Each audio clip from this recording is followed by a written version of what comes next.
Salut les petits chéris, j'espère que vous allez super bien. Cette semaine, on va faire une petite vidéo sympa, ça va changer des travaux un petit peu. On va faire de la sculpture, et oui c'est étonnant, mais pourquoi pas. Allez, c'est parti.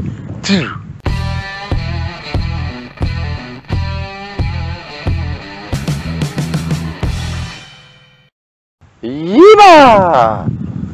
Donc voilà, j'ai décidé de vous parler un petit peu de notre activité, l'événementiel. Et dans l'événementiel, nous, on fait des prestations artistiques où on va faire de la sculpture de ballon et aussi on va faire du maquillage sur corps ou sur visage pour les petits comme pour les grands. La sculpture de ballon, c'est quoi?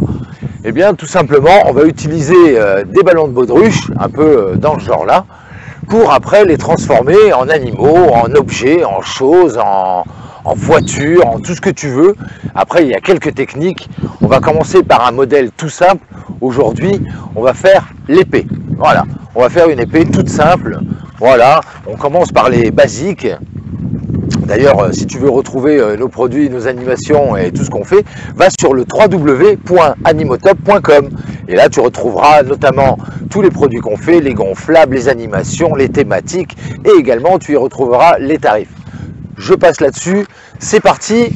Donc pour faire cette petite épée, alors là on va faire l'épée simple. Des épées, il y en a 4 ou 5 modèles. Donc il faut déjà une pompe, voilà, et un petit globos, un petit ballon. Donc là on prend du 260. Alors il y a plusieurs modèles, il y a 160, 260 et 360. Alors c'est pas la longueur qu'ils font, c'est surtout le diamètre. C'est une norme qui est comme ça. Donc il faut prendre du 260. Je t'expliquerai dans d'autres vidéos le 160 à quoi il sert et le 360 à quoi il sert. Et après il y a plus gros aussi.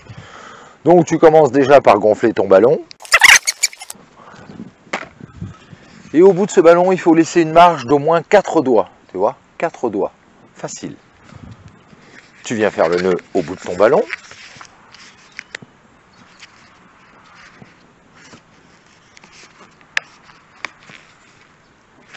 Là. Ensuite, il va falloir chasser un peu l'air. Ce qu'on appelle chasser l'air, c'est faire aller un peu plus d'air vers l'arrière du ballon pour que la partie ici soit un peu plus souple. Donc une fois que tu as chassé l'air, tu prends l'équivalent d'une main. Voilà. Et tu viens déjà ici faire un premier pli. On va faire la poignée de l'épée. Voilà. Ensuite, on continue à chasser l'air. Donc on appuie ici sur le ballon. Voilà. Et ensuite ici, on va venir faire une petite boucle. Voilà, comme cela. Voilà. Et en fait, on va joindre ici ensemble. Là. Tac. Ensuite, on continue. On va continuer à chasser l'air. Donc, on rappuie ici. Et tu vois, au fur et à mesure, la distance diminue à l'extrémité de mon ballon. C'est pour ça qu'on laisse cette marge au bout. Pour que l'air continue à évoluer dans le ballon sans que celui-ci n'éclate. Donc, on va faire la même deuxième petite boucle. Hop, on essaye de la faire du même diamètre, de la même taille. Tu vois, comme ceci. Hop. Et c'est pareil, on va venir prendre tout l'ensemble.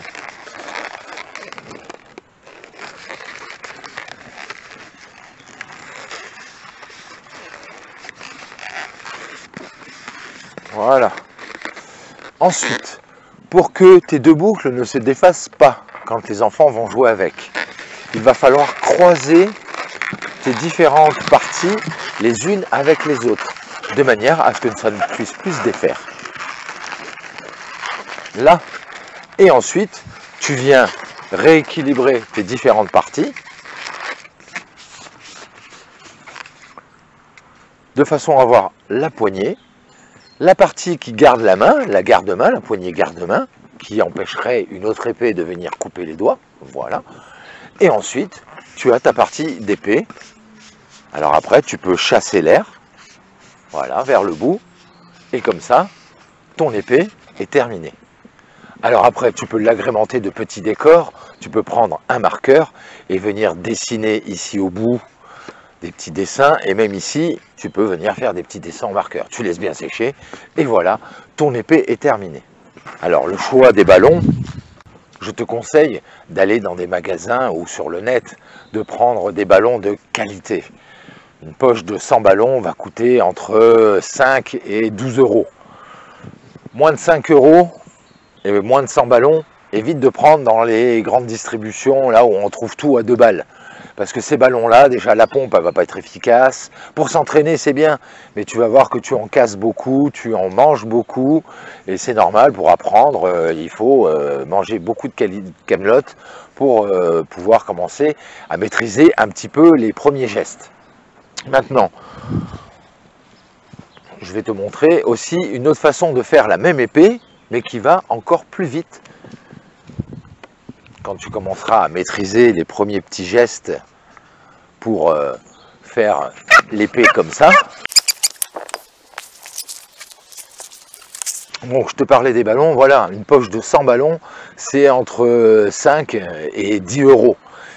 Mais pas 13, 14, 15, 17 euros, parce que ça sera les mêmes, et c'est eux qui font la marge. Et quand tu commences à t'amuser et à en utiliser beaucoup, ça commence à chiffrer. Et une pompe, prends ce genre de pompe double flux, voilà. Il y a les pompes simples dans ce style-là, voilà, mais elles tombent vite en panne et tu te retrouves coincé, tu peux plus faire tes ballons. Donc ça coûte 2 à 3 euros et celle-ci coûte 4 à 5 euros. Donc peut-être des fois un peu plus, mais je te dis, pour commencer à faire du ballon chez toi avec tes petits, ou même pour commencer à apprendre à en faire, si tu veux en faire ta profession, donc pour 15 euros, allez avec les marqueurs, 15 à 20 euros, tu peux déjà commencer à apprendre à sculpter des ballons. Maintenant, je te disais, pour faire l'épée, il y a une méthode encore plus simple. Au lieu de faire la poignée, ensuite un œil et puis un deuxième œil, tu viens directement faire un S, comme ça. Voilà, tu vois? Tu viens faire un S. Et en fait, en faisant ton S, ici, tu as déjà créé ta première anse et la deuxième ici en bas. Et en fait, tu viens prendre les trois ensemble et tu les tournes. Pareil, tu bloques.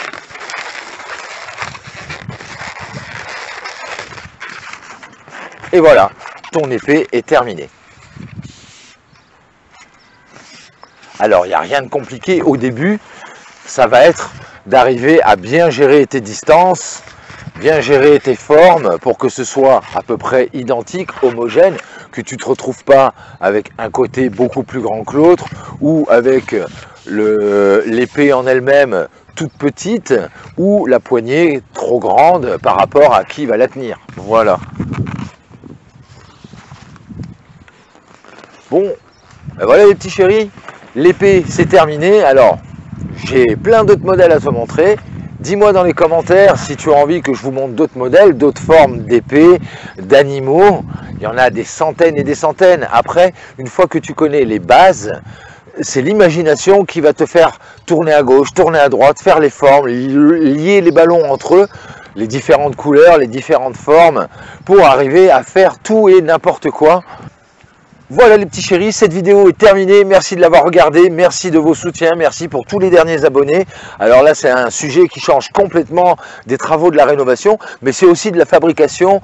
On est des makers, on est des fabricants, on est des builders, donc pourquoi pas de temps en temps vous faire une petite vidéo comme ça sur de la sculpture de ballon. Moi j'aime bien, ça apaise, ça détend et ça permet de faire autre chose que tout le temps monter des parpaings, poser des fenêtres, casser, creuser, mettre du placo et j'en passe beaucoup.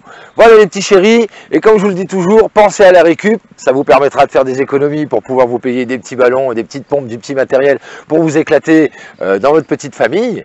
Et soyez inventifs, soyez créatifs, soyez ingénieux, surtout restez-le et prenez bien votre temps pour apprendre à sculpter des ballons. Et je vous dis à bientôt pour une nouvelle vidéo. Salut les petits chéris.